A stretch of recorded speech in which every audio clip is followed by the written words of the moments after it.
Bagi teman-teman yang belum follow Instagram saya, silakan teman-teman follow Instagram saya karena di Instagram ada informasi menarik dan penting yang saya upload.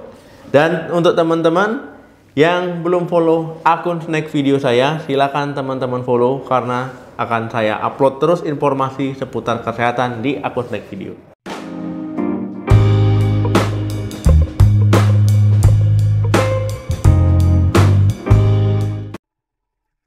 Halo, assalamualaikum warahmatullahi wabarakatuh. Balik lagi channel saya. Semoga teman-teman semua selalu dalam keadaan sehat. Amin.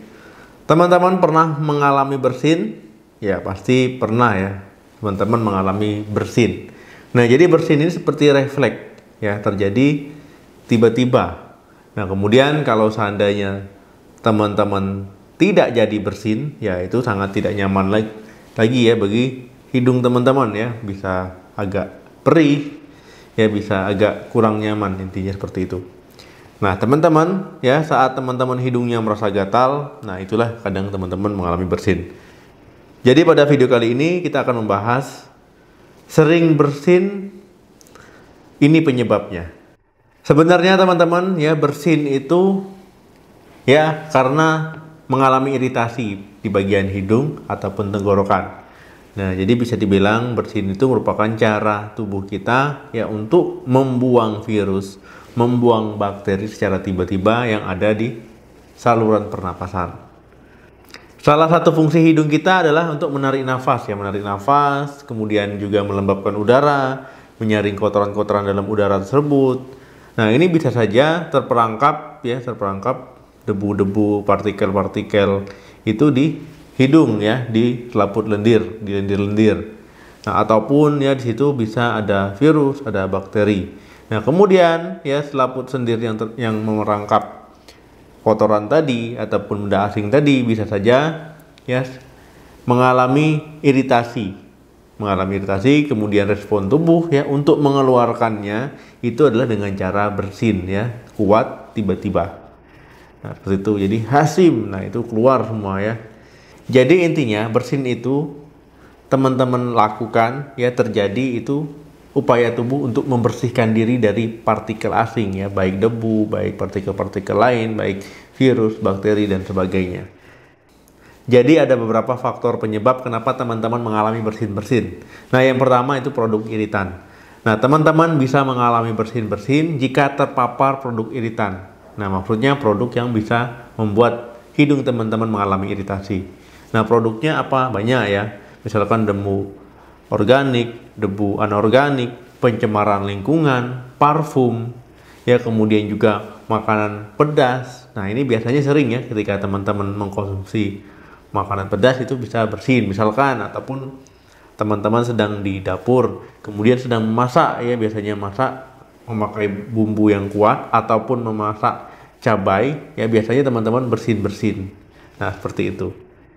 Ataupun teman-teman bersin-bersin karena misalkan asap rokok ya. Karena asap rokok teman-teman bisa bersin-bersin, ataupun karena cuaca ya, udara yang kering itu juga teman-teman bisa mengalami bersin-bersin. Yang kedua, akibat infeksi. Nah, teman-teman juga bisa mengalami bersin itu akibat infeksi. Misalkan teman-teman imunnya sedang lemah, kemudian terpapar virus ya. Nah, kemudian teman-teman bisa pilek, bisa flu ya. Nah, teman-teman bisa mengalami bersin-bersin ataupun teman-teman mengalami rinitis ya. Nah, kemudian juga teman-teman bisa bersin-bersin ataupun teman-teman mengalami sinusitis. Nah, ini juga teman-teman akan bersin-bersin ya. Nah, jadi intinya bersin-bersin itu bisa menandakan teman-teman sedang terkena infeksi saluran nafas. Ya, terutama saluran nafas bagian atas. Nah, itu teman-teman bisa mengalami hal ini. Kemudian teman-teman jangan disalahartikan ya, infeksi ini bisa disebabkan oleh bakteri juga, oleh jamur juga. Jadi bukan hanya virus. Nah, jadi teman-teman penting untuk menjaga kesehatannya. Yang ketiga, akibat alergi.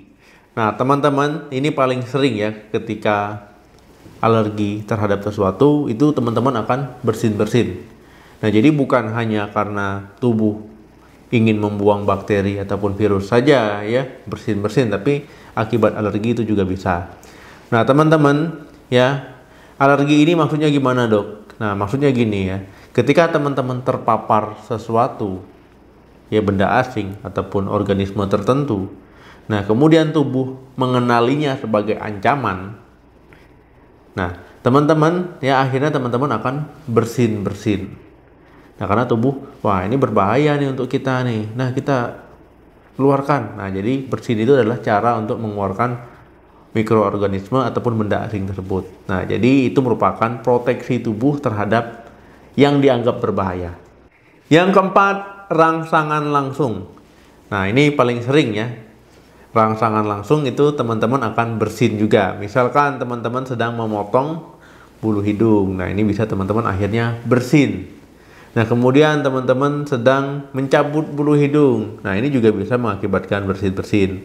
Ataupun memang kurang kerjaan, teman-teman sengaja menggelitik-gelitik di bagian hidung ya, karena memang agak geli. Nah, akhirnya bersin-bersin. Nah, ini ada orang yang melakukan hal tersebut. Nah, inilah yang disebut dengan rangsangan langsung ya, jadi diprovokasi. Nah, siapa nih yang sering melakukan hal ini ya, entah itu menggunting bulu hidung, mencabut bulu hidung, ataupun sering menggelitiki bagian hidung. Nah, siapa? Silakan tulis di komentar bagaimana rasanya. Dok, bagaimana kalau seandainya bersin itu ditahan? Nah, jadi teman-teman ya, banyak orang yang suka coba-coba untuk menahan bersin, ataupun memang sengaja menahan bersin, kebiasaan. Nah, ini teman-teman, kalau teman-teman bersin itu ditahan, ini bisa menyebabkan beberapa resiko yang tidak baik untuk teman-teman sendiri. Yang pertama adalah gangguan pendengaran. Nah, ketika teman-teman bersin, itu kan terjadi hentakan kuat ya, ataupun ada tekanan kuat. Nah, ini bisa mempengaruhi baik di bagian hidung teman-teman, ya tenggorokan teman-teman, kemudian bagian telinga teman-teman. Nah, bagian telinga itu akan terpengaruh di tuba eustachius. Nah, ketika teman-teman menahan, ini bisa meningkatkan tekanan di tuba. Akhirnya teman-teman mengalami gangguan pendengaran karena di tuba itu menghubungkan telinga tengah. Nah, akhirnya telinga tengahnya mengalami gangguan pada gendang telinganya, ataupun gendang telinganya bisa rusak. Nah, jadi teman-teman mengalami gangguan pendengaran. Ini sering terjadi ya. Jadi jangan dianggap remeh ya masalah menahan bersin. Nah, jadi saya ingatkan jangan ditahan karena memang berbahaya. Yang kedua, menyebabkan infeksi. Nah, teman-teman ya, ketika bersin itu bisa saja tubuh itu untuk membuang benda asing, entah itu virus, bakteri, ya maupun jamur. Nah, ketika teman-teman menahan bersin, ya berarti benda asing tersebut ya yang berbahaya bagi kita itu tidak jadi dibuang. Nah, ini bisa meningkatkan risiko teman-teman mengalami infeksi, termasuk infeksi di telinga ya, terutama telinga bagian tengah. Nah, jadi jangan ya ditahan-tahan bersin ya. Itu merupakan proteksi tubuh kita untuk melawan benda asing ataupun mengeluarkan benda asing. Yang ketiga, cedera bagian hidung. Nah, teman-teman, ya saat teman-teman menahan bersin, ya ini juga bisa mengakibatkan hidung teman-teman itu cedera. Ya entah itu nanti teman-teman mengalami mimisan ataupun gangguan di hidung lainnya. Jadi, ya teman-teman kalau bersin, ya bersin saja, tapi sesuai dengan aturan. Jangan bersin sembarangan di depan muka orang ataupun di tempat ramai, ya tidak melakukan bersin dengan baik, dengan sopan, ya itu nggak boleh juga. Jadi tetap bersin tapi dengan cara yang benar juga. Nah, jadi ada beberapa cara ya agar bersin itu tidak mengganggu orang, tidak mengganggu kenyamanan orang. Yang pertama, teman-teman bersin itu menggunakan tisu. Tisu ditutup ke area mulut, hidung ya. Nah, kemudian bersinlah di tisu tersebut, baru tisu tersebut dilipat dan dibuang di tempat sampah. Ya jangan dibuang sembarangan, itu juga nggak boleh. Nah, dok, kalau seandainya nggak bawa tisu bagaimana? Kan bersin itu kan mendadak, nggak bisa ditebak-tebak. Nah, itu teman-teman bisa menggunakan lipatan siku ya. Nah, ketika bersin ataupun batuk.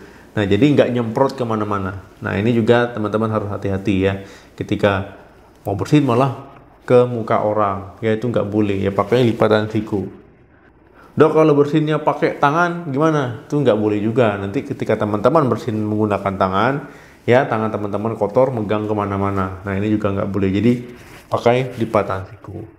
Nah, kemudian setelah teman-teman bersin ataupun teman-teman batuk, ya sebaiknya segera cuci tangan ya dengan air mengalir pakai sabun ya ataupun menggunakan hand sanitizer. Nah, jadi teman-teman cuci tangan ya pakai cairan pembersih, itu juga boleh ya, pakai antiseptik, cuci tangan itu juga boleh. Intinya teman-teman, ya kalau seandainya teman-teman bersin itu jangan ditahan, itu merupakan respon tubuh yang wajar. Jadi cara tubuh untuk mempertahankan diri, cara perlindungan tubuh, ya bisa dibilang itu lini pertahanan. Nah kalau seandainya teman-teman menahan, itu tadi akibatnya ya. Kemudian apa yang bisa menyebabkan bersin sudah saya jelaskan juga tadi. Nah kemudian teman-teman ya jangan ditahan-tahan, nanti malah teman-teman mengalami infeksi bakteri, virus ataupun jamur. Nah jadi itu merupakan cara pertahanan tubuh kita. Nah tetapi ketika teman-teman bersin tidak terkendali, ya bersin terus-terusan mengganggu aktivitas, ya sampai teman-teman kewalahan, ya memang sebaiknya itu diatasi. Bagaimana cara mengatasinya? Ya dikonsultasikan ke dokter. Ya apa sih yang menyebabkan teman-teman bersin? Misalkan teman-teman alergi, ya berarti dihindari penyebab alerginya apa ya supaya teman-teman tidak bersin-bersin. Nah jadi seperti itu. Oke teman-teman, terima kasih yang sudah menonton video ini sampai habis. Semoga bermanfaat. Ya saya doakan yang sedang sakit segera diberikan kesembuhan dan kita semua selalu dalam keadaan sehat. Amin. Jangan lupa like, share, dan komen di video ini. Sampai ketemu lagi di video saya selanjutnya. Salam sehat, sampai jumpa.